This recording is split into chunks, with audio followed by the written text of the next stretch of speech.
there's just 3 words in the mantra, the main mantra that we chant. That's Hare, Krishna and Rama are the 3 words. The word Hare is like an invocation.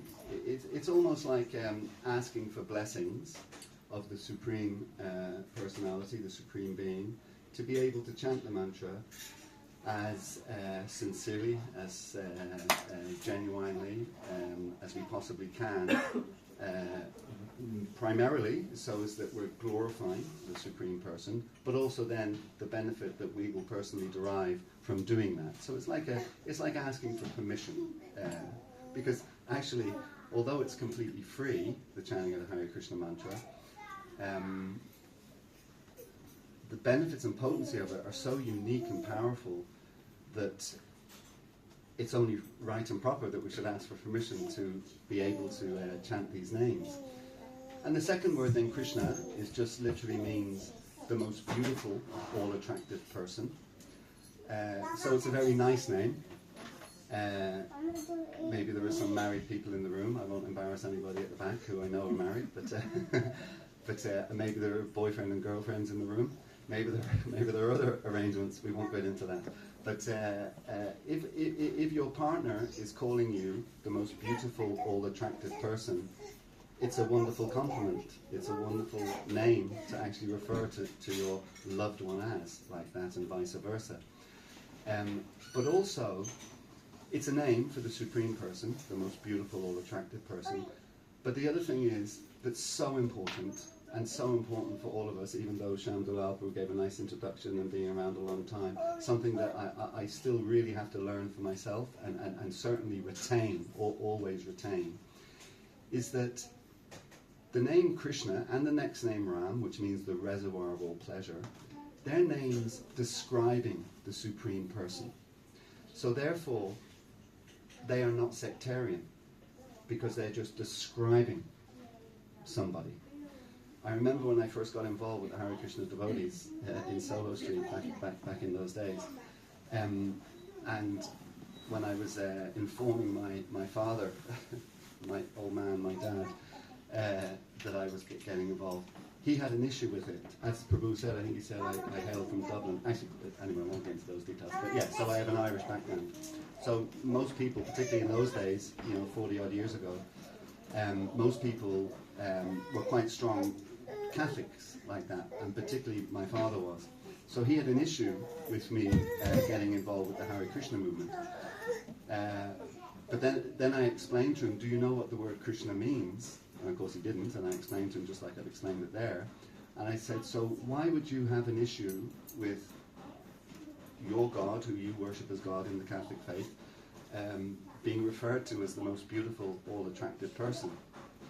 And my sister was there as well actually at the time, and she said, wow, that's a really good point, And you can't, why would anybody from any other tradition have a dispute that the Supreme Person is the most beautiful, all-attractive? If they dispute it, then they would be arguing that the Supreme Person, I don't know, is ugly, unattractive, It makes no sense, But it is such an important point, because the world that we live in, first off, we have the conflict of living in these material bodies, and we're conflicted by that to understand that we're something different from them, with the eternal spiritual being within. So we're conflicted by that. But then over and above that, the world is conflicted by so many things, identity being one, nationality, etc. But also religion. Actually, if you look around the world, and people regularly point that fact out, that so many conflicts and so many wars in the world have some kind of religious connection to them. So that should not be the case if we all understand that there is only one. And actually it's amazing that all the main religious traditions of the world, they all accept that there is one Supreme Person. They all accept that. Why would they fight on the basis of that there is only one Supreme? You're all worshipping the same person. So yeah, it's just such an important point. It is non-sectarian. It is just describing that person as beautiful. How can that be controversial, to describe the Supreme Person as beautiful? And therefore, if we can all unite under those kind of principles and those kind of understandings, it will eliminate conflict. Actually, that isn't the main source of the conflict. The bigger source is coming from ourselves in many respects. The third word, Rama, means the reservoir of all pleasure. So again, who doesn't want to be happy? Like, who doesn't want to be happy? Everyone wants to be happy, you know. So the understanding is that all happiness, both material and of course spiritual, all happiness is resourced within the Supreme Personality. So whatever pleasure you're looking for, if you're looking for, I don't know, Sweden to win the World Cup or something, you know, you might as well pray to the Supreme Person, because that's the person who can deliver it. Not that I think he's going to be particularly interested in that, you know, and he probably doesn't want to bet on a loser as well. I think Sweden are better than Ireland. But the reservoir of all pleasure that exists, all pleasure that we can conceive of, is resourced and is within the Supreme Person. Now, of course, our promotion, if you like, and of course everything that we promote is coming from Srila Prabhupada. Our promotion is that we should focus on achieving spiritual happiness, and for such a simple reason, because that's eternal, just as we're eternal. So the concept of trying to find real happiness on the material platform is simply impossible, because it has to come to an end. I mean, these concepts are so simple, but they're also so profound. And they're particularly profound when we try to actually put them into practice. There's the phrase in Sanskrit that we have for knowledge is gyan, but gyan on its own is not meaningless, but it's only a small part of the story. The other word is vigyan, or realized knowledge, that you actually realize that knowledge. And Prabhupada gives loads of nice examples in that regard, that if you're hungry and somebody feeds you, you don't need a scientific explanation as to how you became full, because you're full. You've realized it, it's happened, and nothing else is needed like that. So yeah, when we realize these concepts and fully understand them and imbibe them like that, yeah, then we can be happy. So yeah, Krishna, the most beautiful, all-attractive person, and Ram, the reservoir of all pleasure. So that's why this is the mantra that we focus on. Of course, there's other reasons, not least because that's what Prabhupada advised us to do. This mantra is also known as the Maha Mantra. So the word Maha means great, or topmost, or best.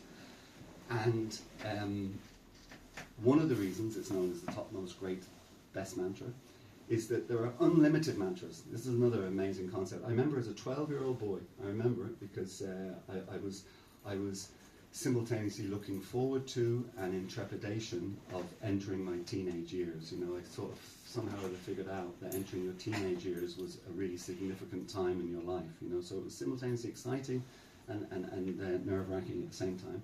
So as a 12-year-old boy, I remember staying up all night in my bed. Actually, I was in bed, right, but I didn't sleep the whole night, and I was trying to wrap my head around the concept of eternity. What does that mean? I mean, on one level, if you don't have any information, and certainly if you don't have the understanding that we can all, you know, go back to the spiritual world and associate with this most beautiful, all-attractive person and enjoy eternal pleasure like that. And by the way, spiritual pleasure, which is just another interesting thing, is it's not static. So it's understood that right from the beginning, spiritual pleasure is full in and of itself. But every second after that, it increases. So even that alone is quite an extraordinary thing. It's full and complete in and of itself, but every second going forward, it's ever increasing. So it's just an extraordinary thing. So I was lying awake in my bed, trying to wrap my head around this concept of eternity, what it was. And it was a bit of an eternal night, because the next thing it was like time for breakfast and I hadn't slept at all. Yeah, trying to wrap my head around that concept of eternity. And the next day, I looked it up in the dictionary. In those days, it was literally, you know, showing my age. You weren't born when I joined the Hare Krishna movement. You know, hey, you know, I still feel like Navayovana, eternally youthful. You know, it is actually amazing. You know, it isn't. That is another amazing thing. You know, when you go to the dentist and you have to get, you know, your teeth drilled, you know, and whatever else they do, and all these things they do, and you can't see, and your mouth is open, you can't talk, you know, and it's stretched out, and all that. every second feels like an hour, at least for me, it feels like an hour. Actually, also, when I was a young kid, younger, 6 or something like that, I went to the dentist once, and, you know, the drill slipped or whatever, and he hit the nerve, you know, and I wasn't properly thing. I'd never experienced that pain before. I jumped out of the seat, ran out the room, ran down the stairs, ran out onto the street, just running like that. I was wearing short trousers. My short trousers just fell down, running down the street in my underwear like that, you know. And my mother then, somehow, she went, I mean, she's running after me, you know, catching me, whatever. Anyway, why was I talking about that? Age. And what did I say just before that? 12-year-old eternity. Where was I going with that? And I've already lost my train of thought. I have to stop doing that. You read a dictionary. Dictionary, that's what it was. Thank you, Chandala. You will be my memory while I'm talking here, okay? Okay? So if you forget something, we're really in trouble. Yeah, so in those days, there was no such thing as, you know, I'm one of these people, but there's a few of us in the room. There's a few of us. Pranava, Prabhu, yeah, I think you're of that age, I think, as well, you know. I don't know your name, but you certainly look of that age as well. Janish Rafu looks at that age. Oh, Yogendra, who looks at that. You don't quite look at that age. You've got a little bit of the Kumaras about you, you know, a little bit of that about going away. When mobile phones came in, you know, mobile phones, they used to be like this big, you know, people literally used to, when the first mobile phones came out, they literally used to put them in a briefcase to carry them. Like seriously, in a briefcase, the phone would ring, they put the briefcase down, open the briefcase, and they'd take out the phone. So in those days, no Google. So in a dictionary, looking at the dictionary next morning, if I wasn't already worried enough about trying to understand the concept of eternity, when I read the definition in the dictionary, it said, without beginning and without end. So many people, I think there's an understanding many people have, that from the time you're born, that's when time starts. Which is also interesting, actually, because I was born 16 years after the end of the Second World War. So for me, it would meant the Second World War never happened. But of course it did, you know. So time doesn't start from the time that we're born, and eternity means without beginning and without end. Now that's an extraordinary concept, again, to wrap your head around if you think about it. That means if you multiply... Oh yeah, the dentist, so going back to the dentist thing, you know, can you imagine, you know, being in a dentist chair for eternity and getting your teeth drilled? Yeah, how hellish would that be? So just understanding that concept of eternity without beginning, it means that if you take, what would you consider, look at some of the younger people in the room, what would you consider a long period of time? The length of time that I've been talking already, right? That's really long, isn't it? Yeah. Thanks. So, who's serving prasadam later? More spontaneous. Is it more spontaneous? Yeah. Okay, well, we just want to put a sign around this chap's, you know, saying no prasadam. No prasadam. Okay, so whatever concept of time would be a long period of time. How old are you? 10. 10, okay. Yeah. So that's a long time, right? You feel you've been here a while, right? 10 years, okay? It's kind of, you know, you've been around a while. So let's say you've been around here 10 million years, okay? 10 million years you've been here, okay?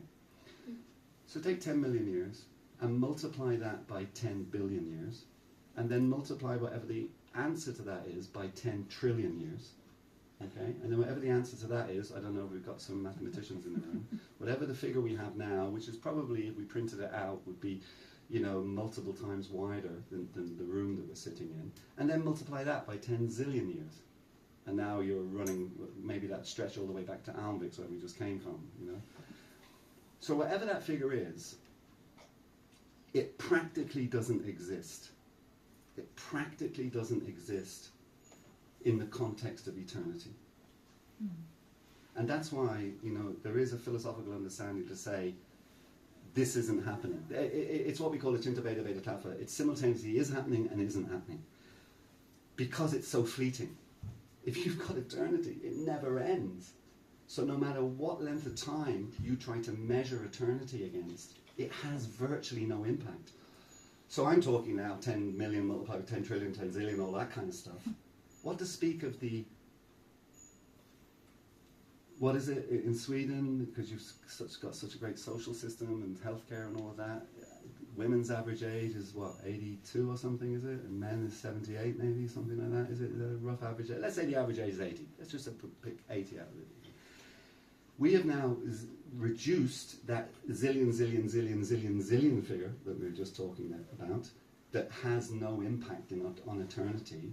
We're now reducing that down to 80 years, which is more or less, you know, if we're lucky or unlucky, depending on what way you look at it, more or less the time that we will get in this particular body. I've already had 64 of those 80 years, so I've 16 left. And you can't even bank on that. I mean, that's the amazing thing as well, that this world we live in is so precarious. Prabhupada gives the example, it's like a drop of water on a lotus leaf. Do you ever see, it doesn't have to be a lotus leaf actually, but Prabhupada used the lotus leaf as an example. But do you ever see that after it's rained and then the sun comes out and the trees, if it's summertime and have their leaves on, you see drops of water on the leaves. And as you look at them, literally as you're looking at them, you'll see some of those drops just sliding off and dropping like that. So Prabhupada uses that as an example. That's what our position in this world is like. We are like a drop of water on a leaf. And we are just slipping off it. It's not a question of will that happen, it's just a question of when that will happen. And most people, as I say, will get sort of 8 decades, if they're lucky or unlucky, depending on how you look at it, and that's it.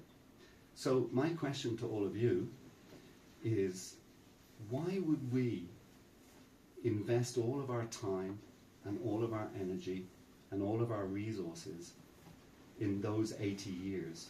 And as I look at the room, actually, we don't have that many, aside from the actual quote-unquote children. I don't know if that's an offensive term to use for 10-year-olds these days. I don't know if it's politically correct. But aside from the children in the room, we have a few children. I look at this lady here, looks relatively young also, and, you know, this lady here looks relatively young. But, you know, most of you in the room are catching me up, you know, close to me. Why would we invest all of our time, energy, and resources in this existence, in things related to this body, when it is literally a drop of water that's about to slip off the leaf? Why would we do that? It's a question I ask myself all the time, because notwithstanding Shamdulal's nice introduction and being dedicated and all of those things, there are so many things that I still do that really focus on the temporary when they should be focusing on the eternal.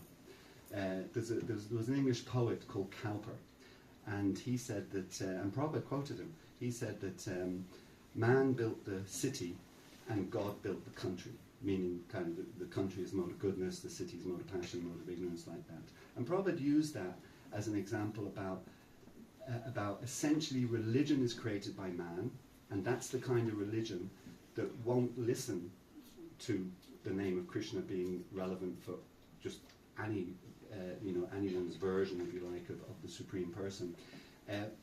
Prabhupada would say that man essentially created religion. And we were just talking in the car from Alvix, and I'm going to give the example. What a brilliant example. For me, this is a brilliant example. Maybe I'm just liking, you said about realizations, maybe I'm just liking my own realizations, you won't necessarily like them. But I just find these things absolutely fascinating. So we were talking in the car on the way up, and I'm not sure how we got onto that particular point, but we were talking about, how did we get onto that point about the Anglican? What was it? Oh, yes, we won't, actually, Yogendra Prabhu used a particular phrase, which I won't repeat actually, it doesn't really matter, but he used a particular phrase, and an acronym, and one of the letters in the acronym was A, and the A stands for Anglican. Okay? So I asked him, I said, do you know where the Anglican Church began from, started from? By the way, this is just in support of Prabhupada's point about man makes religion. God creates spirituality. Man makes religion, God is the creator behind spirituality. So I said, do you know about Anglican, where it came from? And then we got into that discussion. So the Anglican Church, which is the official church of the United Kingdom, and I'm guessing there's nearly, I think, 70 million people in the United Kingdom. I'm guessing a number of those 70 million, probably 2, 3, 4 million, I'm not sure, would have gone to church today in an Anglican church, going in to get a spiritual experience. going into the church to get a spiritual experience. And I'm not saying there's no spiritual experience at all. Again, a lot of that would come from ourselves as individuals. But notwithstanding that, they go into that church, an Anglican church. So where did the Anglican church start from? It started, actually, ironically enough, it started around about the time that Lord Chaitanya was on the planet. That's when the Anglican church started. And it started because there was a certain king who I studied in school, so I know, I was taught about in school, didn't particularly study it. But there was a certain king called Henry VIII in the United Kingdom, in England. And the thing we were taught in school actually was to remember was he had 6 wives. You know, I can see some of the men in the room. Thank you so much. I can see some of the men in the room are liking that idea. You know? 6 wives. So he had 6 wives, and you remember them because the rhyme goes: divorced, beheaded, died. Divorced, beheaded, survived. That's his wives. So the first one he divorced. And the reason he divorced her was because she was from a place called Aragon, which is in southwest France, northeast Spain, that kind of region, Aragon. And he married her, and then it turned out she could not have children. I think the phrase is barren. She was barren and could not have any children. And he really, really wanted to have an heir to the throne. So he wanted another wife, because she couldn't give him any children. So he decided, and he brings in his close associates, you know, his confidants and the ministers, whatever, and he says, okay, we're going to have to kill her because she can't give me any children. That's why you hear this phrase sometimes, you know, oh, that's medieval. I mean, it was pretty brutal in medieval Europe 500 years ago, you know, and all traditions, you know, the Catholics were involved in the Crusades and all that kind of stuff. It was pretty horrific kind of time. Anyway, he brought his people in and said, okay, we're going to have to kill her, you know, because I need to get another wife. And they said, oh, no, Henry, you can't kill her. You can't kill her. He says, why can't I kill her? He said, it's kind of an interesting conversation, isn't it? It's like, just like, why can't you kill her? Anyway, you can't, because if you do, we will have to go to war with both France and Spain. We'll have to go to war with both of them. And if that happens, we're in big trouble. We don't have the resources for that. We'll be defeated, etc., etc., etc. So you cannot do that. Okay. So how will I get rid of her? And starts thinking about how to get rid of her. Then he comes up with the idea that he'll divorce her. But at that time, England was part of the Catholic Church. The whole of Europe at that time was Catholic. It was just before, I think Lutheran is the main kind of official religion in Sweden. So it was before Luther got going. Before what was the other fellow's name? Calvin, thank you, yes. Was it Calvin? Yeah. Calvin, Luther, before they got going. So everything, the whole of Europe was Catholic and under the authority or under the stewardship of Rome and the Vatican and the Pope and all of that kind of thing. So anyway, so then he said, we want to have a divorce. So he got his Archbishop of Canterbury, his name was Thomas More, and he said, I want you to arrange a divorce for me.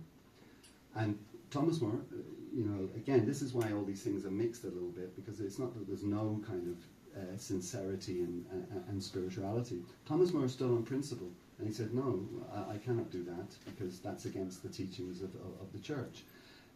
And Thomas More got his head chopped off as a result of that. That's what happened to him. Then Henry's people went to Rome to lobby for the divorce, and the Pope said, no, we cannot do that, because it's against our teachings. So Henry said, okay, I'm going to start my own church. So he started the Anglican Church. Now, 2, 3, 4, whatever it was, million people would have gone to church today in the Anglican Church. I just find that fascinating. They know that history. Most of them would know that history. I mean, he's one of the most famous kings in British history. You know, they would know that history. Yet they're going to that church that was created just so to facilitate him taking a second wife. And then he went on, by the way, divorced, beheaded. The second one, poor girl, she was English. so Henry wouldn't be going to war with himself. So when he fell out with her, she got the head chopped off, you know. Divorced, the third one died. She died in childbirth. Divorced, died. Divorced was the next one. The fifth one was beheaded, and the last one outlived him. That's just the way that it goes. But I just find it fascinating, and I conclude, because I'll give you another little story. When I was at school, in primary school, Chandra, this is connected to what I'm saying about why I find it mysterious. Like I find it mysterious that we put time, energy, resources into the temporary material body. Why I find it amazing that 2, 3, 4 million people go to church, to an Anglican church on a Sunday, when that's the history of how the church was founded. And then, so this is just to sort of supplement that. When I was in school, in primary school, which you generally only ever got taught English and mathematics, that was all the teachers really did with you in those days. But for some reason, this day, the teacher, Mrs. Stanmore was her name, she decided to teach us that day a little bit about geography. Although I didn't know, I probably didn't even know what the word geography meant actually at the time. And she started talking about, and sorry, I should point out that this was the day after my birthday. Okay, the day after my birthday. So I think it was my I was 6 turned 7. So my 7th birthday.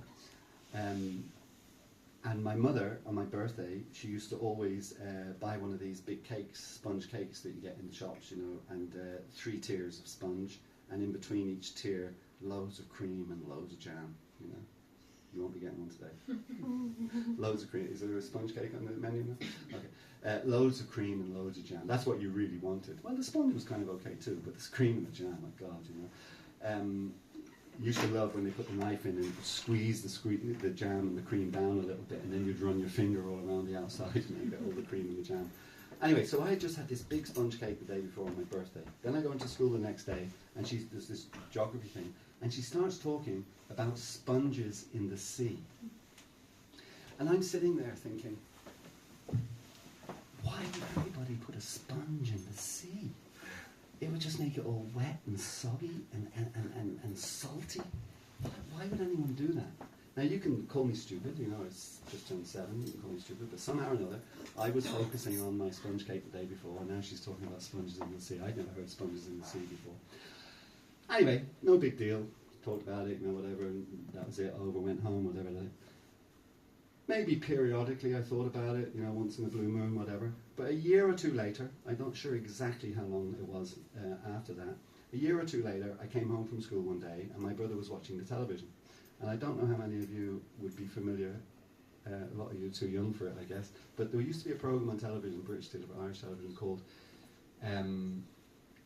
The Wonderful World of Jacques Cousteau, 40 Leagues Under the Sea. You remember it? Wow. I remember. And you remember too? Wow. Yeah. And you remember too? Yeah, I was a fan. Okay, you all look younger than me. You were a fan. Okay. So I walk in, my brother's sitting there, you know, he's got the TV and watching that program. I come in, I sit down on the couch beside him or whatever, and I'm watching it. And next thing, Jacques, he was French, right? Jacques under there, and he's lifting up a sponge, a sea sponge. And I went, that's what she was talking about in class that time. So many things that happen to us in our life. Because I could have literally, well, I guess I wouldn't be here today still thinking about that, because obviously I would have come across the sponges in the sea at some point. But the point I'm just trying to make is that, you know, sometimes we misunderstand things, and that misunderstanding may stay with us for a very, very long time. It may even stay with us for our whole lifetime, who knows? So sometimes we misunderstand things, and sometimes we just don't question things. Like, this is real, this is us, we are existing right now, here and now. And, you know, I don't want to be morbid, but I do want to make the point. You know, actually, let's talk about Tapas a little bit. Tapas Prabhu, who passed away recently. So look at him there in that picture. You know, the sun is on his face. You know, he's got that kind of cute, kind of cheeky kind of smile on his face. You know, he looks full of life. You know, there he is. He's gone. No, he hasn't gone. He's an eternal spiritual being. Hopefully, he's gone back to Prabhupada's lotus feet, etc. But as far as his role here, he's gone. That's it. You all know him. You knew him for years and years and years and years. Gone. Okay? That's every one of us. Every one of us. Now, I want to ask you a question, notwithstanding Shyam Dulal again and his introduction about being dedicated and all of that. How many of us are looking forward to leaving the body? Not me either. Kamala Priya is? Oh, wow, you should be giving the talk here. You should be telling us why. Generally, Kamala Priya aside, generally, people are not looking forward to that experience. you may be looking forward to, particularly given that you've dedicated your life to the service of Krishna and Prabhupada, to chanting Hare Krishna, as so many other people in the room have dedicated their lives to that. You may be right in the sense that you no doubt have a very bright future on the other side, so to speak. But getting to the other side, that's another thing. I could go back to my dentist example. We don't like pain. It's quite an extraordinary thing. There's a story about Srila Prabhupada when he was, getting close to leaving his body, and he was in Vrindavan. He was already in Vrindavan, and in his room, and he was emaciated and all that. And he was not well, and he wasn't far away from leaving his body. And some of the devotees decided that, we should get this Dr. Kapoor to come to see him. He was he was a medical doctor, but he was also an Ayurvedic doctor, and the idea was that he could possibly, maybe the devotees had the idea that he could prolong Prabhupada's life, but certainly they were thinking that he could make Prabhupada's situation more comfortable like that. So they got him to come. He came from Delhi, and in those days at least that would have been at least 4, maybe 5, 6 hour drive or whatever. So he came from Delhi, came to see Srila Prabhupada, and when he went into the room, the first Prabhupada knew him. That was why they got him, actually, because they knew that Prabhupada would not really be interested in someone he didn't kind of know. So he came, and so Prabhupada knew him. So when he came in the room, the first thing that Srila Prabhupada said was, "Oh, Dr. Kapoor, so nice to see you. Where have you come from?" He said, "I've come from Delhi." He said, "Oh, wow, how was the journey? Was it okay? Have you rested? We can give you a room, have you taken prasadam?" And the whole thing was Prabhupada was caring for him, and he was concerned about Dr. Kapoor and all of that kind of thing, Anyway, Dr. Kapoor then told him that the devotees had asked him to come, just have a look at him and see that kind of thing, So after Dr. Kapoor had seen him, and he was leaving and on his way back, he talked to the devotees, a few devotees, I don't know, Bhavananda, Bhakti True Maharaj, maybe different devotees like that. He talked to them, Tamal Krishna Maharaj maybe. Not in the room with Prabhupada, but after he had left Prabhupada's room, they were talking with him like that. And they were looking for an assessment of Prabhupada's condition and this, that and the other. And he gave them the assessment. But the one thing that he said, and it's just an amazing thing that he said that this is an extraordinary person. Of course, in that sense, the devotees kind of knew Prabhupada was extraordinary in his life story and what he had done. But he said, this is an absolutely extraordinary person. Because he is literally, we have a phrase in English, skin and bone. I'm sure you've heard it. Someone is skin and bone. It generally refers to somebody who's really, really skinny, But literally, Prabhupada was skin and bone. And by that, Dr. Kapoor explained, he said that he's skin and bone. That means that there is no muscle or no tissue protecting his nerves, because all the muscle and tissue, your nerves are embedded in those, and that's kind of soft and nothing touches them. So his nerves are completely exposed. So every move, and going back to the dental example, we know what it's like if your nerve gets hit. Every nerve is exposed. So every movement that he makes, his bones will touch his nerves, or the nerves will touch each other. Most people in his condition are on the highest amount of morphine that the doctors can give them, just to subdue the pain. It doesn't even necessarily eliminate the pain, but it can significantly subdue it, reduce the pain that they're feeling. Prabhupada was on no painkillers. And when he walked in the room, as I said, all the Prabhupada was interested in was his journey. Was it a difficult journey? Had he had prasadam? Had he taken rest? Etc., etc. He said, this person is absolutely extraordinary. So if I was Prabhupada, I wouldn't have any concern about that transition. But I think that most of us still struggle with pain and that kind of thing. So yeah, but the reason for the question really is that, this is it. This is us. Here we are now. This is, Stockholm, which I learned today meant the island surrounded by big beams that had been put into the ocean bed, because the idea was Stockholm, when it was in its early days, to stop people invading, ships coming in, it was protected by those big beams around. So this is Stockholm, 2025, September the 7th, or whatever it is. We're all here, and this is our existence, So the whole thing, probably another wonderful phrase he had was that real philosophy means to always keep death right in front of you. Never forget. Because once you do that, and you will start thinking that this existence then is the be-all and end-all, if you like, or certainly you'll give it more importance than it should be given. Jai, thank you, Jai. You'll certainly give it more importance than you should give it. So the idea is real philosophy always means to be aware of that and understanding that, and understanding who we really are. Because as another example that I like to give, one of my own examples is that when I first left home, my parents' home, I rented what we call a bedsit. I don't know if you have that same phrase here in Stockholm, a bedsit. A bedsit basically means a room, you know. You don't even have your own bathroom, you share a bathroom with other people kind of thing. You've just got a tiny little room, a bed in the corner, a little kitchen sort of in the same room, that kind of thing, you know? So the example I give is if you're just leaving home, because you've got some young people here, you're leaving your parents' home and you rent a bedsit like that, and then you buy a lottery ticket. Not that I'm advocating that, but anyway, you buy a lottery ticket and you win the lottery, and you win 100,000 euro or a million krona or whatever you might win. And then you decide, oh, I'm going to put a new kitchen in my bedsit. I'm going to redecorate it. I'm going to tile the floors. I'm going to really make it a really nice bedsit.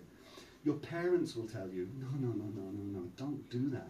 You're wasting your money because you do not own this.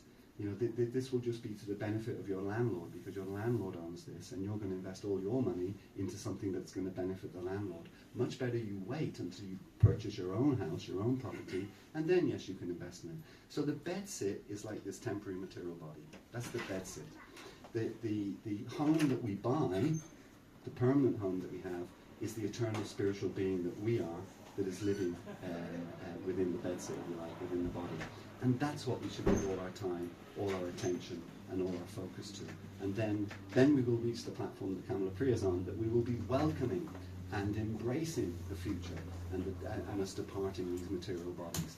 Because we can then rest assured that all our time, energy, and focus has gone on nurturing our spiritual side. And of course, how do we nurture it? We nurture it by chanting Hare Krishna. We nurture it by engaging in service. That's the whole thing, actually, to shift our consciousness. Because the consciousness of the material world, and we can say, of course, I'm a little older, so this is not a fair question for the younger people, but for the older people in the room, I think you can probably all agree with me when I say that there was always selfishness on this planet, and there was always selfishness since the time we were born. But boy, is it escalating on a very dramatic level as we go forward. We used to have leaders who were never perfect, but you could sort of rely on them having some interest in serving the citizens and looking after the people. It's just draining away. People are just totally interested in their own self, including leaders, etc. So, I forget the point I was going to make in relation to that, actually. Yes, service. Yeah, that's what I was going to say. So the material world that we're living in is characterized by that principle of selfishness. And the spiritual world is characterized by the principle of selflessness. So the whole idea in this existence that we're living in right now is that we try to eliminate whatever selfishness that is residing in our hearts and replace it with selflessness, so as that when we do eventually leave these bodies, we actually have that quality that allows us entry into the spiritual world. We often refer to Maya and Maya Devi like that, but Maya Devi performs a really important service for Krishna. One of her services is that she is protecting, if you like, the gates of the spiritual world. And what she's protecting the gates of the spiritual world from is any impure thoughts or any impure motives or any impure intentions. And if there are any impure motives, intentions or thoughts in our hearts, in our minds, etc., then we cannot enter the spiritual world. You can only enter if you have actually removed all of those qualities from the heart like that. So this life is really a school, a college for working on that and endeavouring and using all the tools available to us, like the chanting of Hare Krishna, like the serving the devotees, like actually serving the public. Here's the thing. When I was flying over here the other day from Dublin, I was on an airplane that it was unusual, because usually on airplanes these days, particularly short-haul flights, if you want any refreshments, you have to pay for them. But for some reason, this airline was actually handing out free refreshments. And one of the things they were handing out was a sandwich. And the lady came to me, and she handed it to me, and I said to her, "Oh, is it vegetarian?" And she said, "Oh, yes, it is." I said, "Oh, that's interesting."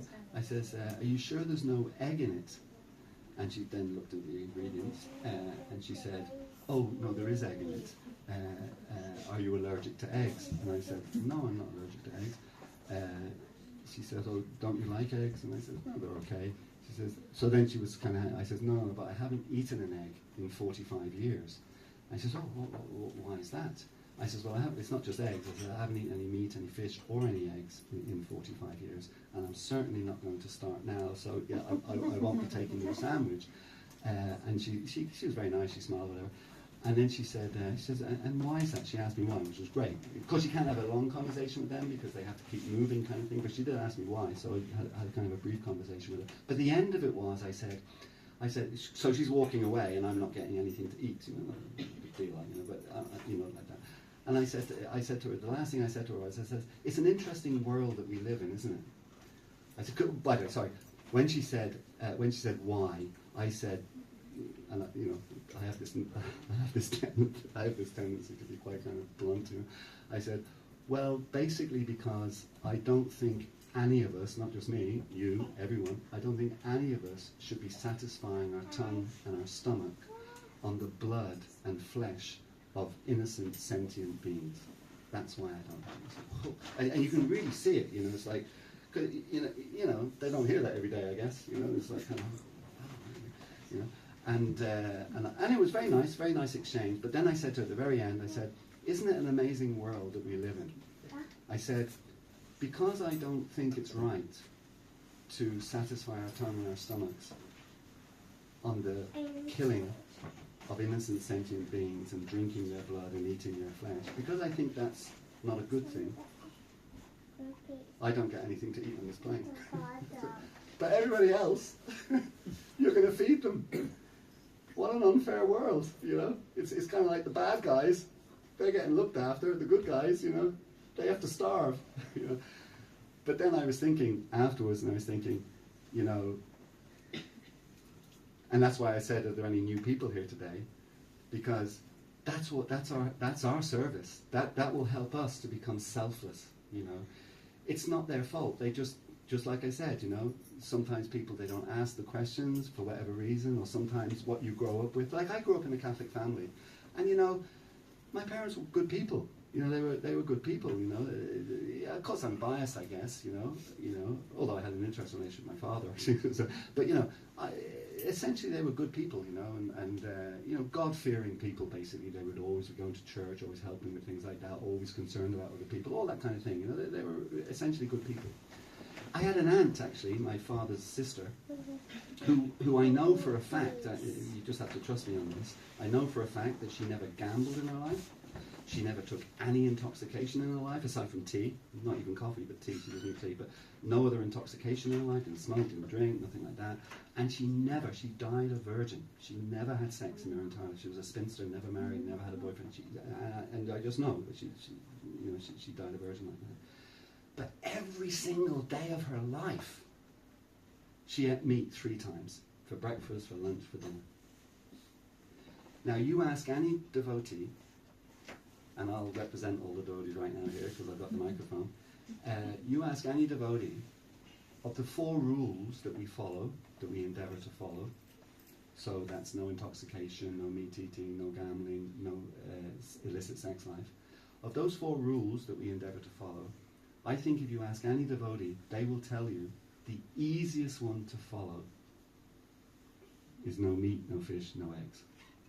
I have never, ever heard a devotee say to me, "Oh, it was so hard joining, oh my God, you know, they put this plate of stuff in front of me, you know, called prasadam, and all I could think of was chicken and rashers and it just doesn't happen, you know.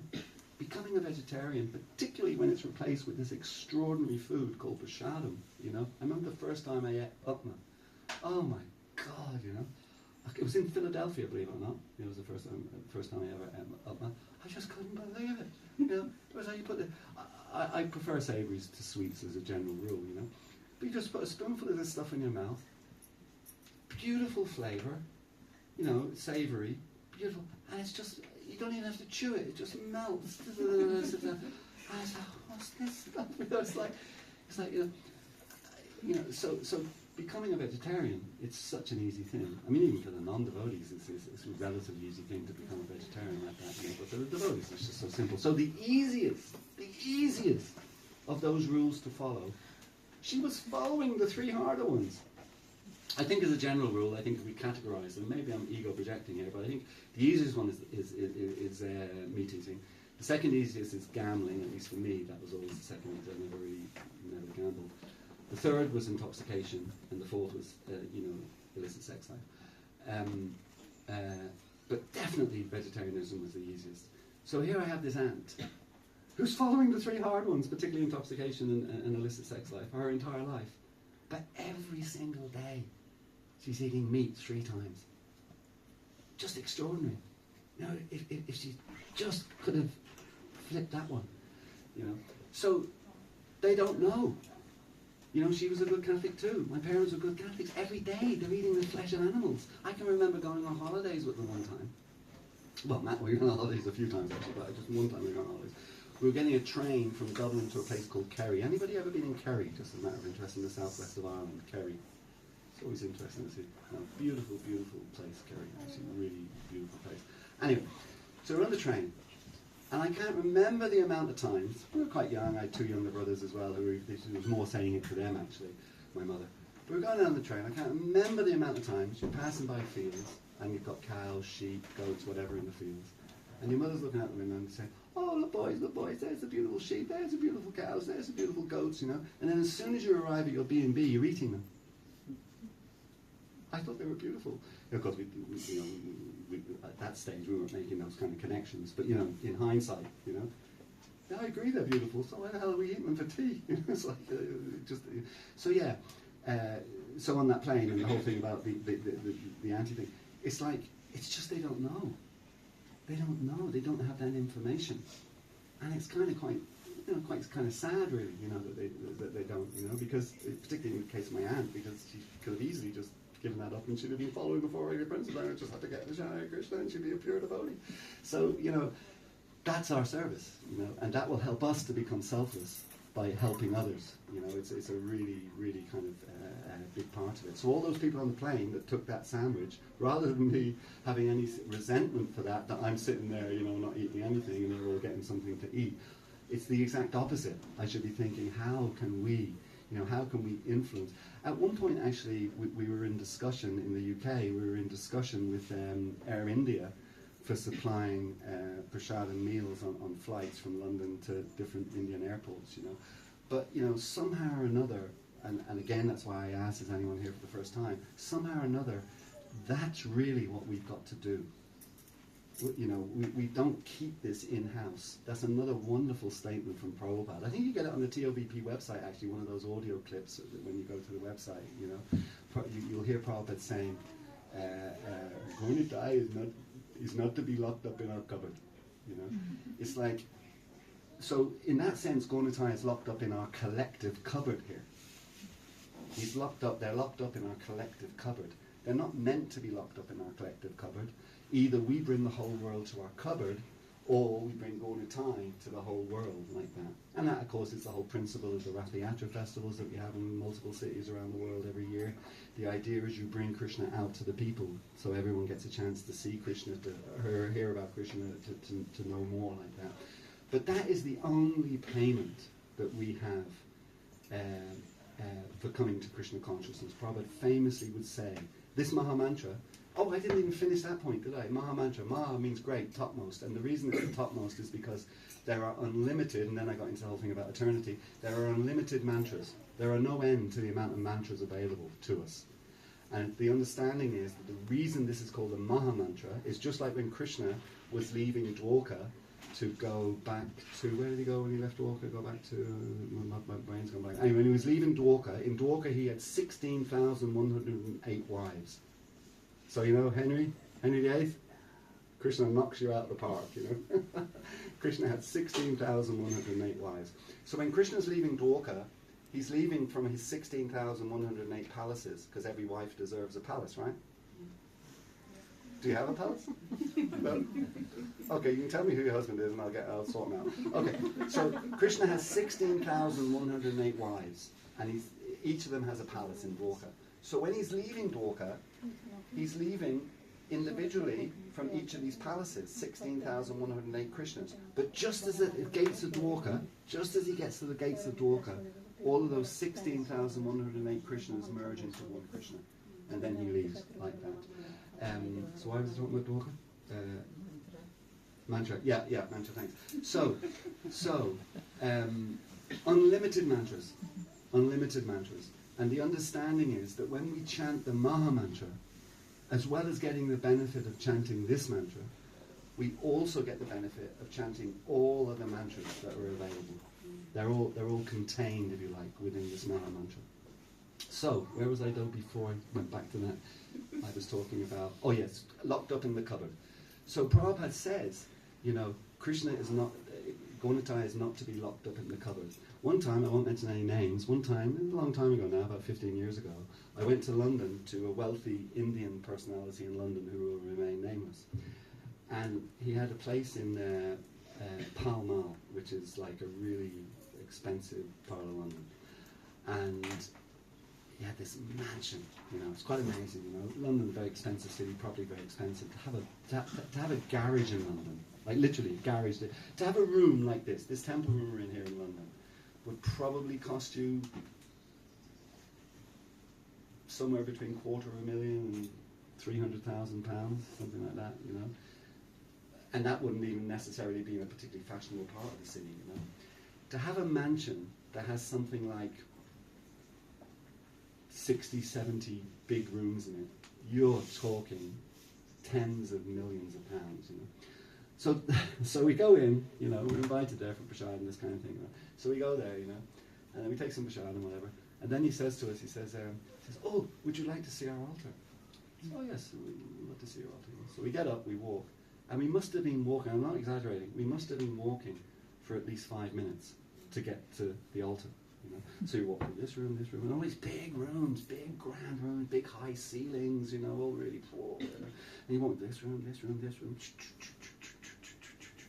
Eventually, we come to this really small room, smaller than this, about half the size, about that. Small little room compared to all the other rooms, tiny little room. Yeah? Walk into that room. He says, the altar's in this room. We walk in, look around. Oh, where's the altar? We go down to the back, or let's say down the back there. Go down to the back.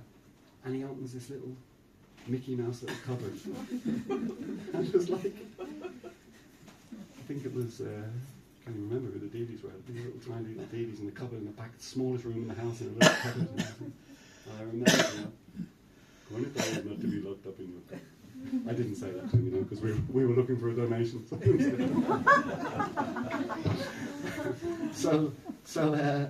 Yeah, Gaunataya is not to be locked up in the cupboard. That's the payment. Sorry, that's what I wanted to get to, the payment. You know, so Prabhupada said this mantra is free. Yeah, you can go on the internet. Someone can go on Google now and Google, you know, mantras or something, and you'll have somebody selling you a mantra for, you know, €1,000, €10,000, you know, whatever. You know, people are selling mantras all the time, you know, and that mantras they're selling you are all contained within this mantra, and this is free. Again, the illusion of the material world. The way this world works is just an extraordinary thing. You know, what goes on in this world. Why the hell is someone paying 10,000 quid for a mantra? You know, it's just, it's kind of painful, you know. So anyway, it's completely free. Everything that Prabhupada gives us is completely free. We also know that every time you come to a temple, a Hare Krishna temple, an ISKCON temple, we might not always do this perfectly, you know. That's another thing. But the principle is that you should always be offered some prasad. Free. Again, it's free. Don't worry. We will take your donations. Everybody should donate. But everything is also free. And if you think those two things are at odds with each other, they're absolutely not at odds with each other. Everything is free. But if you donate, you're donating to bringing Krishna out of the cupboard and helping with the preaching mission that Srila Prabhupada has given us, you will get unlimited benefit. You know, the bankers will talk, and the investment bankers will talk about, you know, investing money and getting a good return. The best return that we can get is giving our time, our resources, our money, whatever it is, to the mission that Srila Prabhupada has given us on behalf of Sri Chaitanya Mahaprabhu. So they're not at odds with each other, those two things. But the point I'm still making is everything Prabhupada told us, everything is free. Except there is one payment, and that is we have to share what we've been given. Again, it goes back to the point I made at the beginning when I asked, is anyone here for the first time? If we don't do that, then we shrivel up eventually, and we start contracting and shriveling, and we will cease to exist, you know. And don't think that doesn't happen, you know. I first went to school in England because I was born in England, even though I'm a native of Dublin, but anyway, you know, we won't get into that one. But I was born in England. And you never stopped hearing people at that time when I was a young kid in different scenarios, not necessarily the teachers, but different scenarios, certain days of the year, Poppy Day, and this day, and that day, this, that, and the other. You never heard people saying, the sun will never set on the British Empire. Boy, has the sun set on the British Empire. You know. They used to have New Zealand, this is why they said it, they used to have New Zealand and Australia, so the sun would rise on that part of the world first. And then, as you get into the afternoon time in New Zealand and Australia, then it's morning time in India, and they had India. Then you would have India, and then all the other places, Malaysia and all these different places, and then it would come across to be England itself, and then of course, when the sun is setting in England, the sun is still at midday in America, and they used to have America as well, you know. So that's where they came with that phrase, you know, the sun never sets on the British Empire. Boy, has it set on the British Empire, you know. Soon they're going to lose Scotland and Northern Ireland, you know. So everything is constantly changing and is in flux in the material world. The only thing that is constant is our existence as eternal spiritual beings. And our existence as eternal spiritual beings is really painful in the material world unless we're acting on the spiritual platform. It's like the example, and I think I should finish on this, right? Someone should tell me when I should shut up, actually.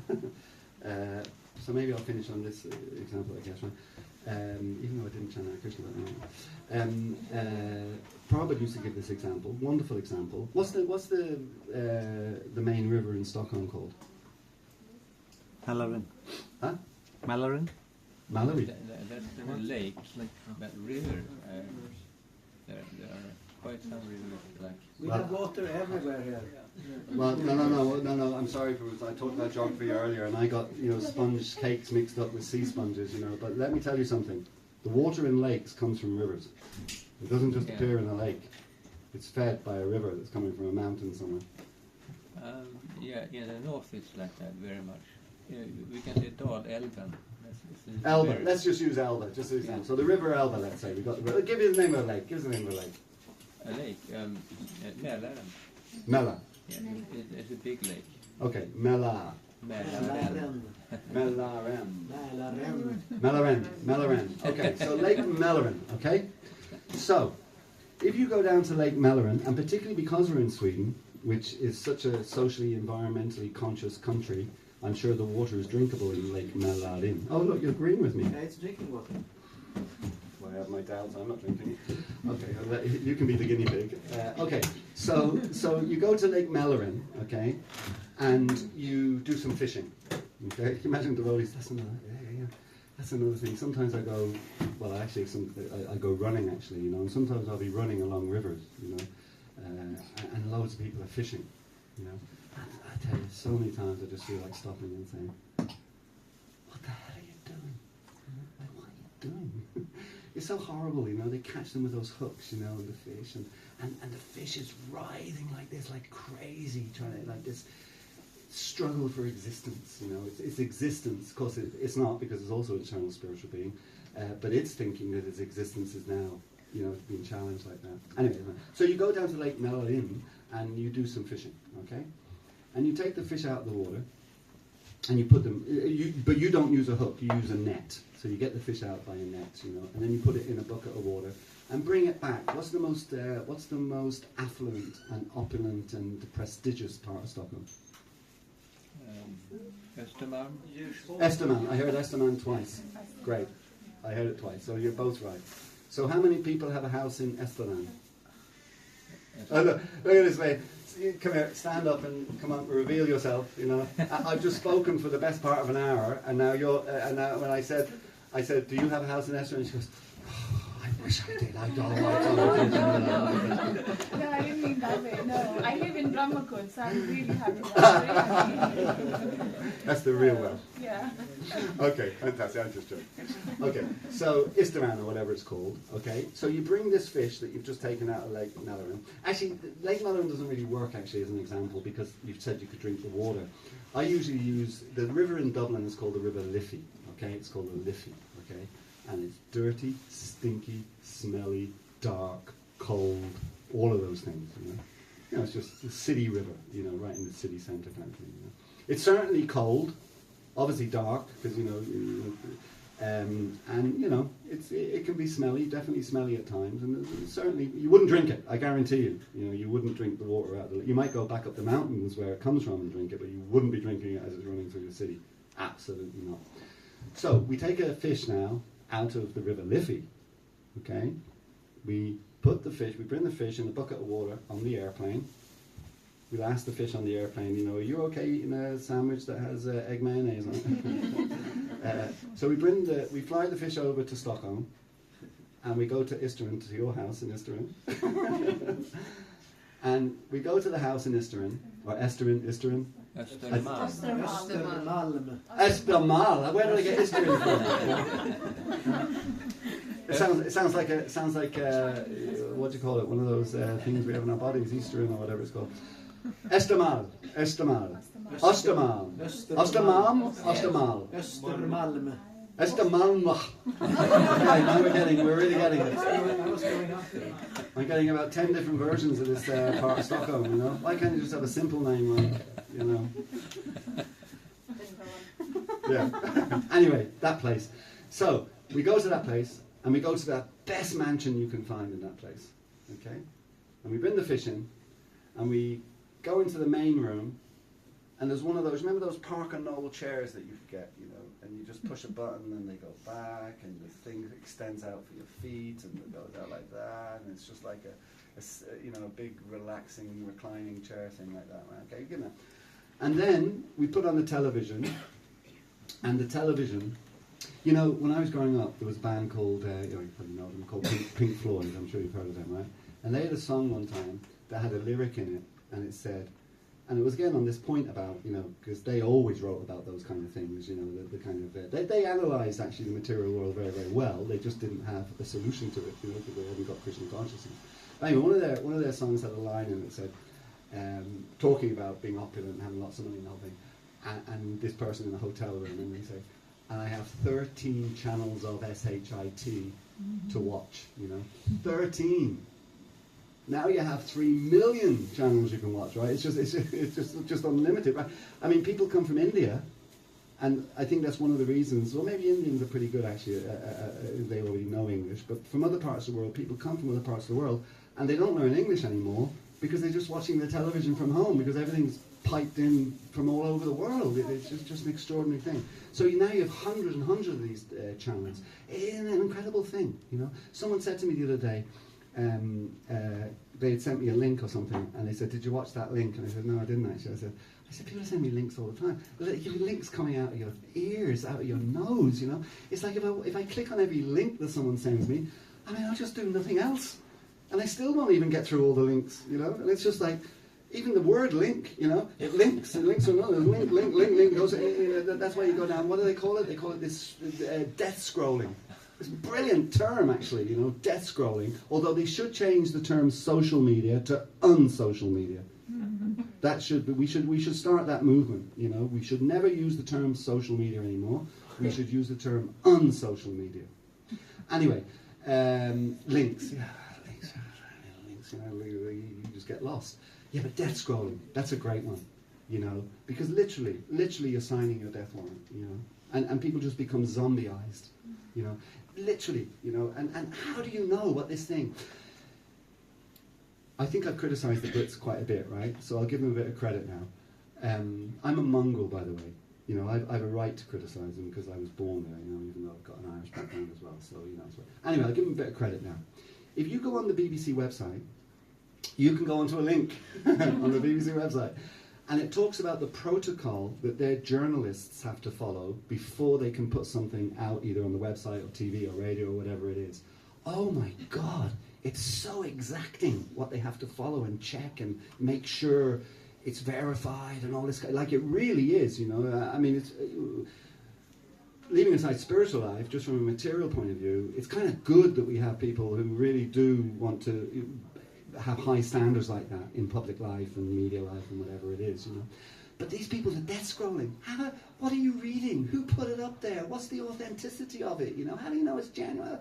You know, it's just crazy, and people just spend. You know, it's just extraordinary, actually. But where was I? What was I talking about? Oh, the fish, right? And I'm finishing on the fish, right? I'm finishing on the fish.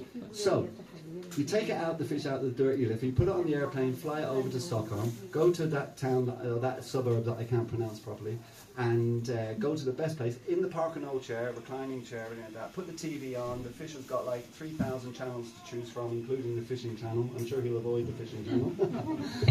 But multiple, unlimited amounts of TV to watch. Then you bring a beautiful plate of prasadam to him, or whatever he wants to eat, or she, maybe a she. Never really knew how you tell the difference between a he and a she fish, but anyway, whatever it is. You know, beautiful food, you know, give them, you know, a pint of Guinness, you know, a bottle of wine, you know. What do you drink here in Stockholm? John Shaw, what do you drink with your meal at Stockholm? Water. So you give the fish whatever it wants, basically, okay? You give it whatever it wants. It's all set up, you know. The temperature control in the room is absolutely perfect, you know. Everything is perfect from that point of view, okay? The fish will just, you take him out of the bucket of water now and put him in the Park and Old chair. The fish will be riding, gasping for breath like that. What's your problem, mate? You know, you've got everything that you could possibly want. Won't be happy. Quickly, back in the water, back on the airplane, back to Dublin, back to the River Liffey, the dark, cold, smelly, polluted, stinking River Liffey. Drop the fish in the Liffey. As soon as that fish hits that water, it'll be happy again. And Prabhupada says that is exactly the position that we are in. We are a fish out of water. We are out of the water of the spiritual world, which is our true home, and we are in the stinking, smelly, cold, dark, frightening waters of the material world, where there are unlimited sharks and killer whales, and I think they found a new fish recently that's some new fish that's really dangerous. That's another amazing thing, right? I did say I'd finish on the fish, so I will finish on the fish. But another amazing thing, right? You know, now they want to go to Mars, right? Now here's an amazing thing. When I was a kid, one of the biggest events to happen in my life, when I was 8 years of age, you were a little older than me, I guess. Yeah, 8 years of age. Not that you look it, I appreciate it, you know. But I could dye my hair as well. Okay, so the moon landing. Do you all remember the moon landing? Are you old enough? It was like the whole world stopped. You know, black and white TV, you know. But the whole world stopped. And the whole family gathered around the TV. Actually, I think it was more than the family. I think even neighbours came in because not everyone had a TV. Anyway, everyone, it was like the big event. You know, they've landed on the moon. You know. That was 1969. I was 8. I'm 64, so that's what? 50. So that was 56 years ago. 56 years ago. And they've never gone back. And now they're talking about going to Mars. Why do we accept that? You know, if you look at the video of them going to the moon, they have this rinky-dink. Do you remember you used to get breakfast cereals and as a kid, and they used to have toys in them? Remember, you get that, the plastic bag inside the breakfast cereal, right? Yeah. And you take out the plastic bag, you're all excited, you care less about the breakfast cereal. You go with your mum to the shops, Mum, I want cornflakes, but you never eat cornflakes, Paul. You always eat, sugar snacks. Actually, they were my favourite. You always eat sugar snacks. No, I want cornflakes. So she gets the cornflakes. You get that thing out. Don't eat the cornflakes. Mum, can I get some sugar snacks? Anyway, you get the thing out, the plastic thing, you open it, and you get these rinky-dinky little plastic toys, and sometimes they would actually have replicas of Apollo 13 or whatever it was, like that. That's what they went to the moon on, this rinky-dinky little thing, The computers that they had, back on Earth, that were supposedly directing this, they were like massive rooms of these massive, huge computers, and all together, they didn't have the same capacity as these things that we all have in our pockets.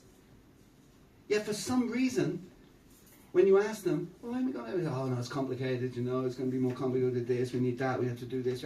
You did it 54 years ago in a rinky-dinky little thing that you get in a box of cereal. But we all accept it. We all accept it, And now they're going to go to Mars. And everyone's thinking, oh great, a mission done. Just incredible. Just this ability, the ability we have to accept information without doing due diligence on it and really examining, the authenticity of it. It's quite an extraordinary thing. There was a story. Finish on the fish. Just to give an example. Most of us, of my generation at least, not all of us, but most of us, we would tend to have confidence in doctors. If you've got a problem, Prabhu had a health issue recently. So you put your faith in the doctors. And of course, Pranav, basically back to normal. It's quite an amazing thing that happened actually, and he's back to essentially full health, So it's natural to do that, and that's also important, by the way. I'm asking us to be critical thinkers. I'm not asking us to just disbelieve everything. That isn't the issue. Is to be a critical thinker, to make sure that the information you're receiving is good information. Because it not always is. So the story's been, just the other day, a surgeon, he'd been a surgeon for over 10 years, okay? And his expertise was amputations. People come back from war, well not just war, but people needing amputations done and all that kind of thing. He had conducted, I think, more than 1,000 operations, amputating people's legs, arms, whatever they were amputating. About 4 years ago, something like that, 4 or 5 years ago, he got his own legs amputated. Okay, he presented himself at his own hospital with what's that called? Sepsis, and his legs, both legs from the knee down, were black and whatever, and it looked like he had sepsis. So he didn't operate; it was other doctors that operated. His legs were cut off. Now he's going to serve a jail sentence. He didn't have sepsis. He used dry ice to freeze his legs from the knee down and then present himself to hospital so they would amputate his legs. And the court ruled that he did it for 2 reasons. One, for money, because he claimed an insurance, quite a substantial amount of insurance. But he was a surgeon. These people are on 6-figure sums. They don't really need to be an insurance scam. But anyway, he did the insurance scam. And also for some weird sexual perverted thing, Now, I wouldn't want to go to a doctor who has motivations like that, So yeah, just the world that we live in, we have to be so careful about where we're getting our information from. But here's the thing. I'm sitting here today, and all these devotees that have been around in the Hare Krishna movement for many years now, we're taking all our information from this person, A.C. Bhaktivedanta Swami, Srila Prabhupada, a person who was in full control of their senses. When you're not in control of your senses, then you are, to whatever degree you're not in control of your senses, you're going to be selfish because you want to satisfy yourself and your senses. When you're fully in control of your senses, you are then completely selfless because you have no interest in satisfying yourself. Srila Prabhupada, at the age of 70, you know the story, got on a boat 6 weeks, 2 heart attacks on the way over. Most people, when they're 70, they're already retired. You know, they're getting their pension, they're not working anymore. At best, they'll have a hobby, maybe play a game of golf once or twice a week, that kind of thing, you know, or walk the dog or whatever it might be, you know. The age of 70, Prabhupada leaves India, where he has spent his entire life. He has never been outside the borders of India. He leaves India 70 years of age on a cargo ship. You know, not even a passenger ship. You know, how many people, when they're traveling, you know, go on ships these days? Very few. You know, you might go from, you know, I don't know, Finland to Estonia or something like that. But in general, people fly. That's where they fly, you know. But Prabhupada wasn't even on a passenger ship. He was on a cargo ship. And it wasn't just from Finland to Estonia. It was from India to America. It was 6 weeks on a dilapidated cargo ship at the age of 70. You've had 2 heart attacks on the way over. And then you arrive in this city, and it wasn't even a Commonwealth country. If it had been a Commonwealth country, it would have been a little easier. It wasn't even a Commonwealth country because it was America. He arrives in America, and within 6 months of him arriving in America, within 6 months of him arriving in America, I think within 6 months of him arriving, anyway, a very short time after arriving in America, he has established a legal entity called the International Society for Krishna Consciousness. I don't know how many of you have established legal entities or are trustees of legal entities, but it's a real pain in the backside. You know, there's so much administration and legal and health and safety, all these different kind of things you have to manage. But he has done that at the age of 70. And then for the next 11 years, travel around the world multiple times, you know, getting people to take to Krishna consciousness. By the time he left, ISKCON's property portfolio, his property portfolio for ISKCON, by the time Srila Prabhupada left, was well in excess of $100 million. Around the world, well in excess of $100 million. He did not have one single bank account in his name. Not one single bank account.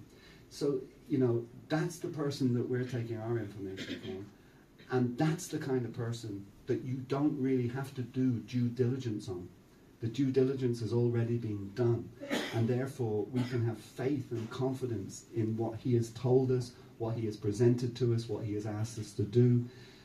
Because he is doing it not for himself. He is doing it, do not lock Gornitai up in your cupboard. Hare Krishna.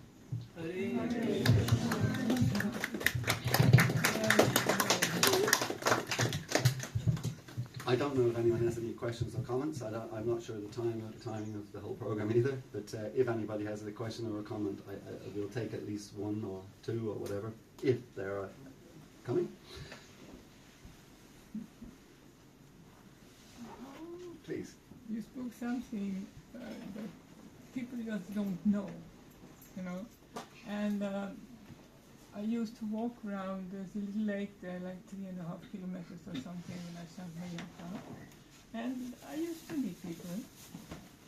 And one day, she started to say, you know, one thing she asked, what is this? What is that? And like curious, and other people were asking what she's having in her hand. Maybe she has a bandage, you know, they have been talking like this. And today I met her, and she said, this is very nice, I also want like that. I can show you. I said, oh yes, that was very interesting. And then we started to talk about that you are the soul, you're not the body. Can you imagine? The body is just material, you know, and then you die, you have to leave that body. It sounds like very simple, basic thing for us. But she was like amazed. But where is that soul, she said?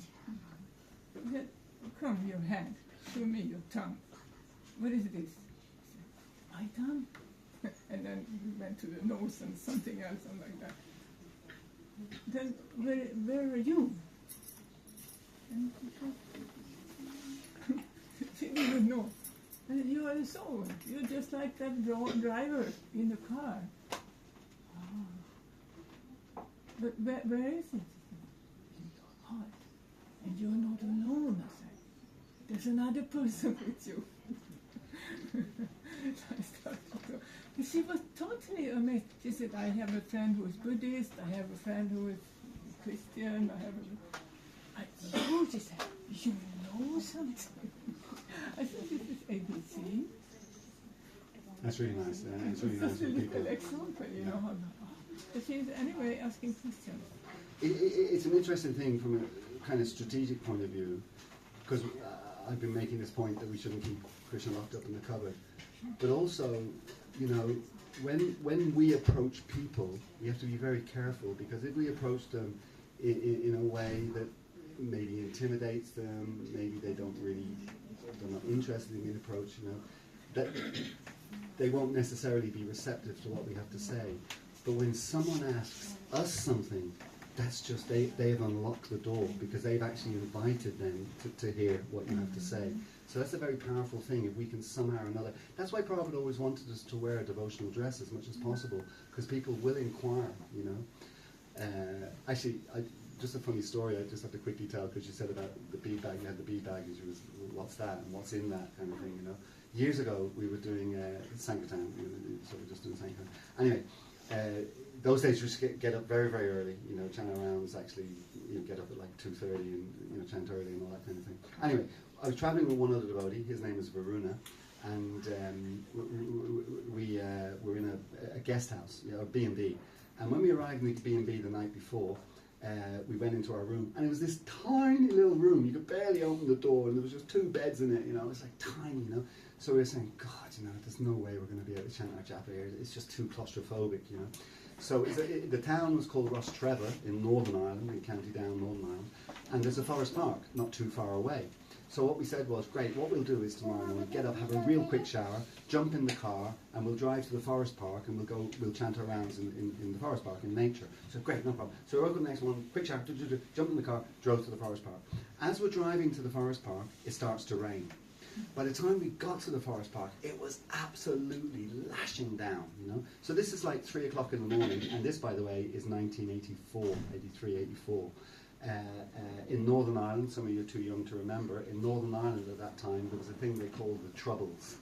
The Troubles was a euphemism for basically the Catholics and Protestants were fighting each other with bombs and bullets and all that kind of stuff, you know.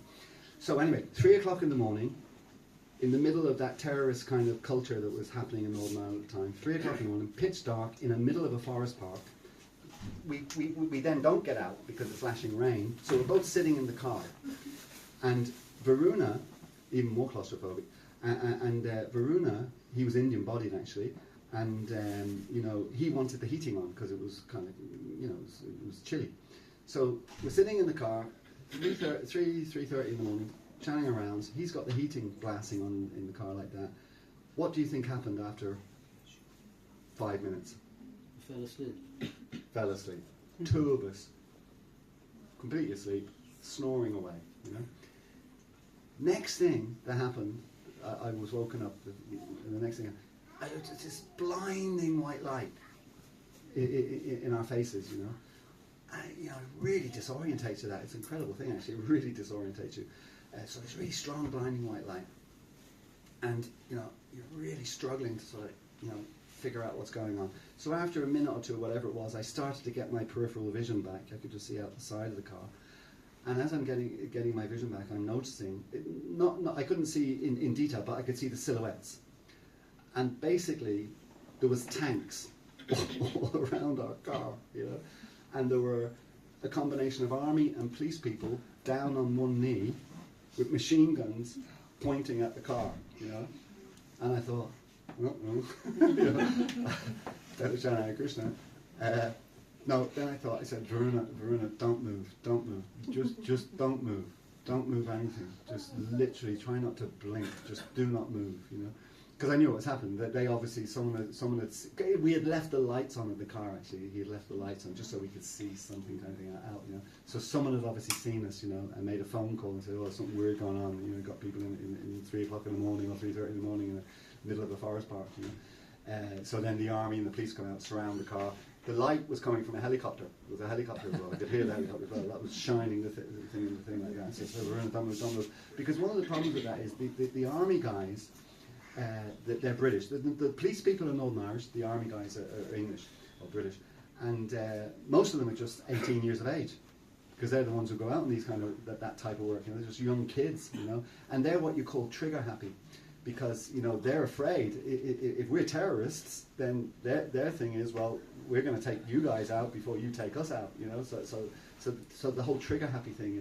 So I said, Verona, you can't move, just can't move, you can't move. So the two of us are like motionless in the car, just waiting for what's going to happen next. And eventually, one of the policemen and one of the army guys comes to the window, my window, the passenger side window. And in those days, we didn't have electric windows. You have to roll your window down, And the policeman indicates to roll the window down. So I put my hand up like that, and I'm rolling it down really slowly, really slowly, and the window comes down. And he says in his thick Northern Ireland accent, he says, "What are you doing here?" That's "What are you doing here?" "What are you doing here?" And I said, "It's amazing how you just, it's just quite an amazing thing, You start to be this super polite person, like normally I wouldn't be. And I go, "Oh, officer, well, just to explain, have you ever heard of the Hare Krishnas?" And he says, "No." That's no. And I said, "Okay." I said, "Well, we're kind of like monks, And we get up very early in the morning, like now. That's why we're here. And by the way, this is what reminded me when you spoke. The bee bags, and of course our hand is in our bee bag. And I said, "Now, officer, just to let you know," I said, "we chant on beads. Now, the beads are in this bag that my hand is in. There's nothing else in there, just beads. I promise, just beads. I'll take my hand out really slowly, And I take my hand out really slowly, to show them the beads kind of thing, and take the whole beads out, and then the bag just flops, so you can see there's nothing in it." I said, "So yeah, we're like monks. We get up really early in the morning, and we do what we call chant our rounds, We chant the Hare Krishna mantra, and we do that for about 2 hours, And you're just really on tenterhooks because he'd never heard of the Hare Krishnas, doesn't know what's going on, And I said, so we were chanting. That's what we were doing, because he'd asked, "What are you doing here?" So that's what we were doing. We were chanting, The British Army guy is a young guy from London. And he leans over the policeman's shoulder and he goes, "No, you weren't, mate. You were sleeping." And that just completely broke the ice, He knew the devotees from London because for a Londoner, he'd seen them on Harinam or whatever, So he actually knew the Hare Krishnas, So when I said, "So we were chanting, officer," he just leans over and goes, "No, you weren't, mate. You were sleeping," And I said to Varuna, I said, "Boy, Krishna goes to incredible arrangements, to make sure you're not sleeping while you're chanting around, to wake you up." It's like, we're talking about giving you. And boy, did we chant good rounds that morning then when they left, But as they were leaving, and the whole thing was winding down, and they were leaving, the guy in charge, who we hadn't seen at that point, again, I could quote the Pink Floyd song that was in them about the generals, they like in the Balakurukshetra, the generals are out in the front line, whereas in modern warfare, the generals are back in the office kind of thing, and the young guys are out in the front line. But the guy who was in charge of the operation, he comes over to us, and he says, "Just to let you know, gentlemen, that little operation has cost us about £20,000, helicopters, the whole thing." Says, "That little operation has cost us about £20,000. And I said, "Gosh, sorry about that, officer, but however," and I leaned back and took a Bhagavad Gita, and I said, "Here, please take a Bhagavad Gita. This is priceless." To which he gave a kind of a grin, it was quite funny in the end, But yeah, you just reminded me of that. That's such a thing. It's amazing. Yes, sir.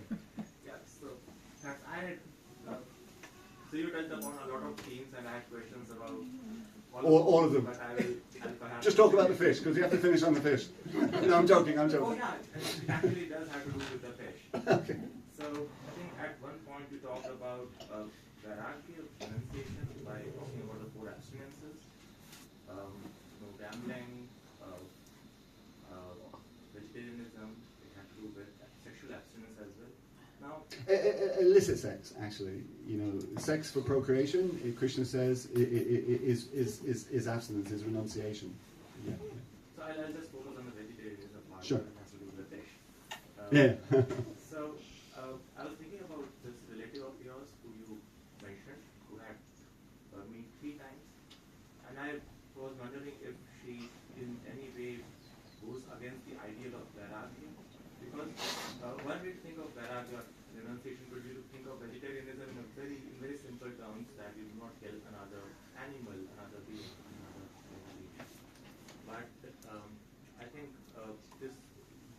runs the risk of being too simplistic, because this requires you to develop a vision of yourself as being different from the thing that you're feeling or eating, or it requires you to develop what you call in the Deha Bhava, some sort of body consciousness, that you're a body which is separate from another body. But if your relative is doing, her food habits are not governed by this Deha Bhava, the body consciousness, she just seems to me to be a Vairagi, because when you look at Krishna, Krishna does so many things, including the 16,000 wives that he has. I think, and then of course he steals and he does all of these things which we, in common sense morality, will consider as going against abstinence and renunciation. But he still is this enlightened free being.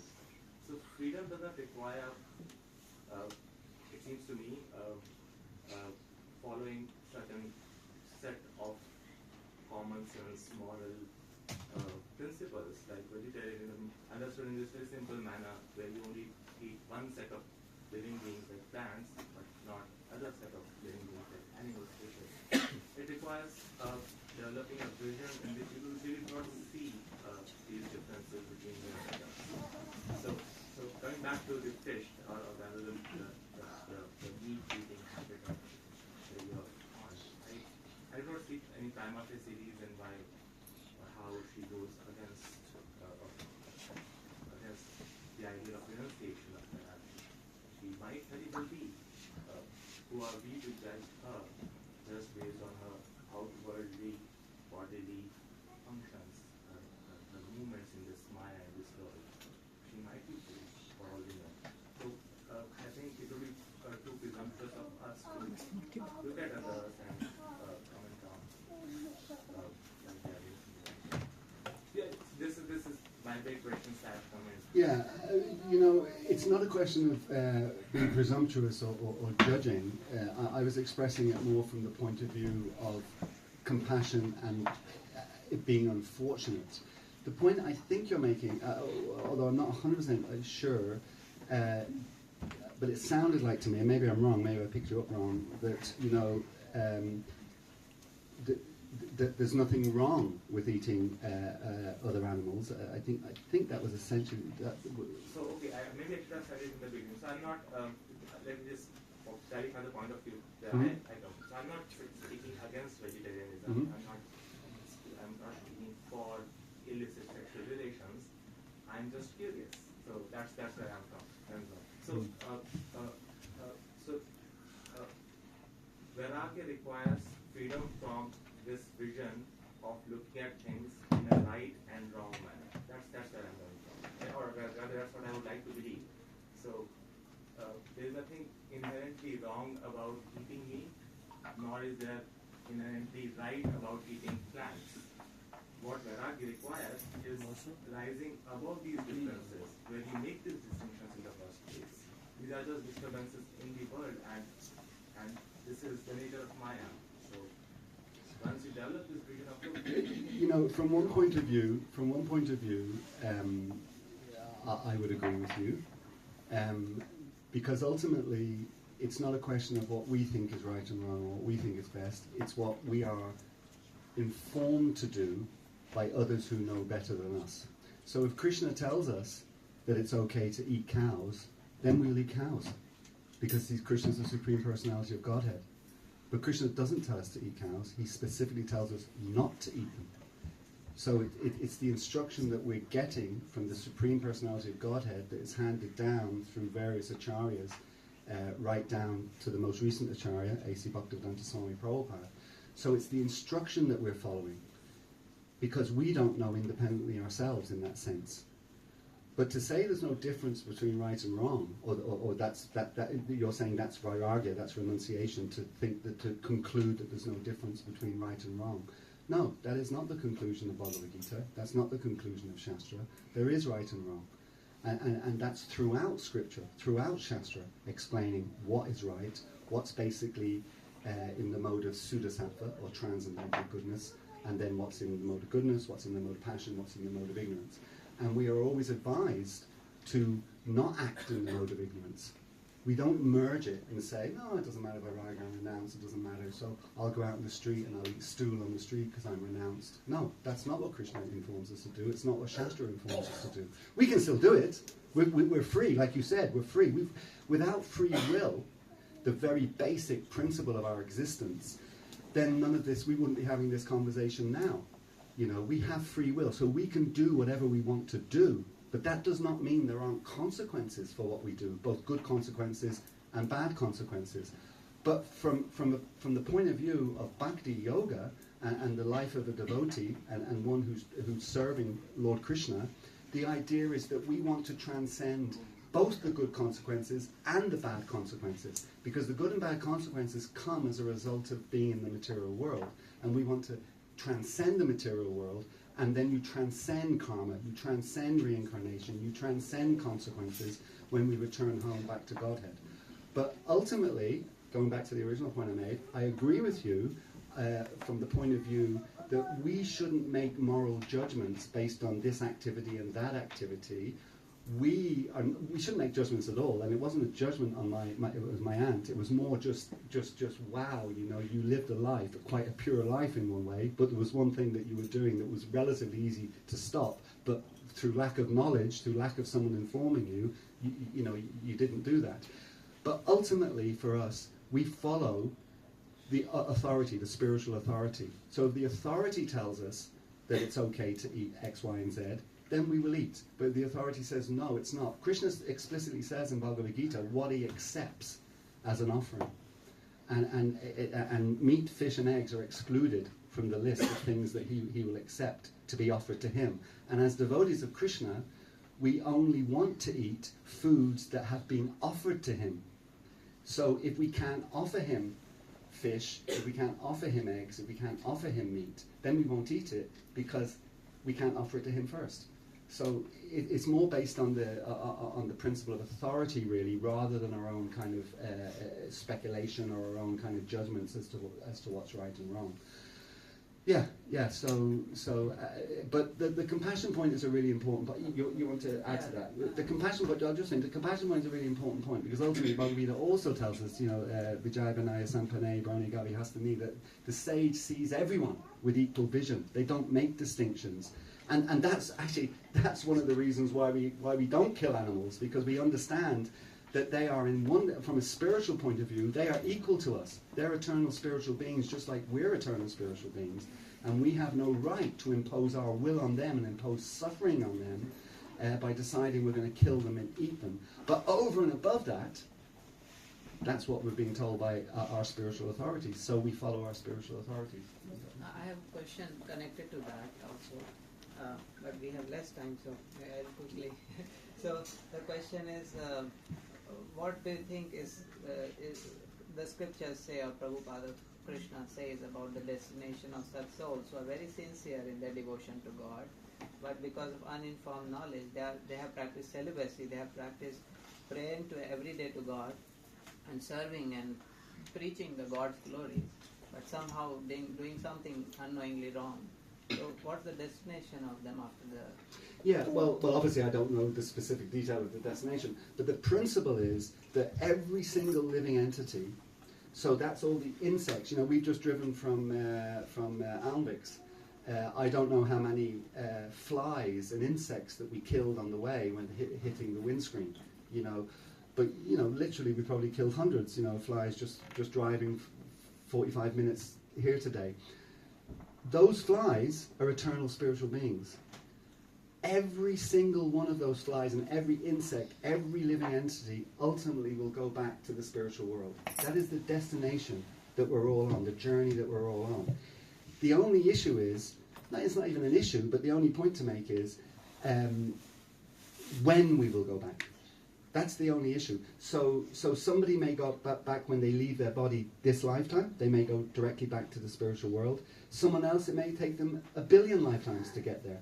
But ultimately, everyone will go there. And the reason that everyone will go back to the spiritual world, which is known as Advaita Machuta Manada Rupam, this place of ever-increasing bliss, the reason everyone will go back there is because Krishna, or the Supreme Person, is all merciful. And you cannot have, this is, I grew up a Catholic, or was brought up a Catholic, they have the concept of eternal hell.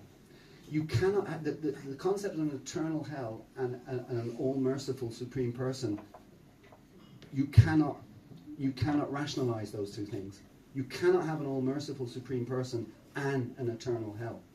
So everyone will go back to the spiritual world. It's just a question of when. And also, we do not know Krishna's heart or Krishna's mind in that sense.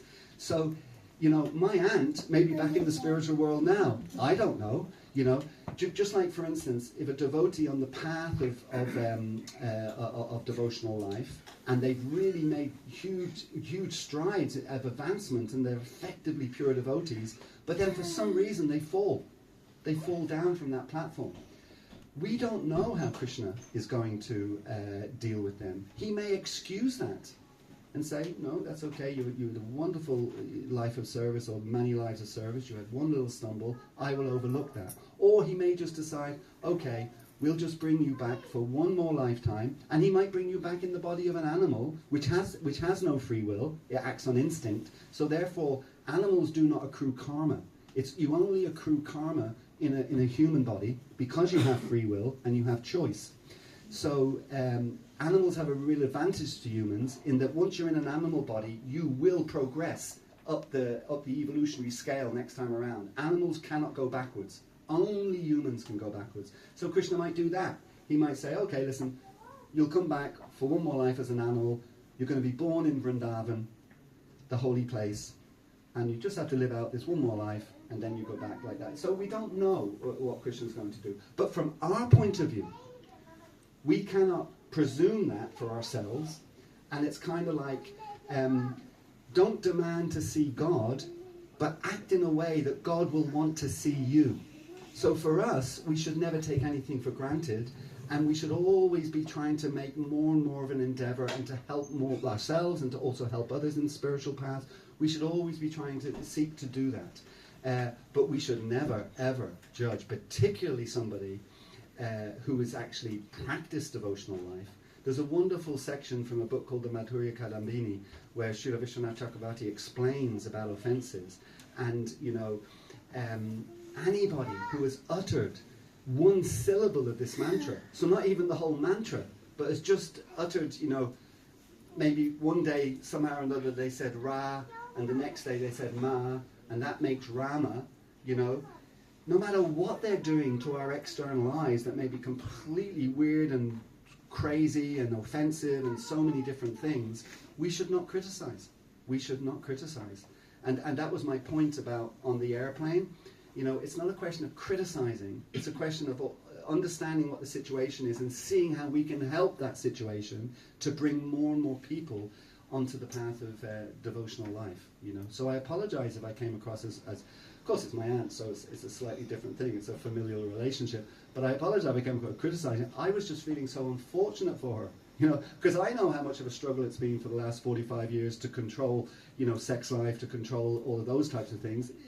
It's not easy, you know, it takes real, you know, you have to be in control of your mind, Udared, Atmanatmanam, Natmanam, Uvashadiya, you have to be in control of your mind. You have to also have the mercy of the devotees and the mercy of Krishna to help you on that path of controlling the senses, etc., like that. So all I saw was she was doing that, except she wasn't doing the easiest one, you know, so it wasn't a criticism, it was just like kind of, it just seemed so unfortunate. But again, we don't know. Karma is so intricate. It is so involved. You know, there's instant karma, there's karma that hasn't yet fructified, there's karma that's in the fructifying stage, there's karma that has fructified, and there's other categories as well, you know. It's so intricate that we can't understand it all. We can't, when you ask me where do they go, well, I have no idea where they go like that.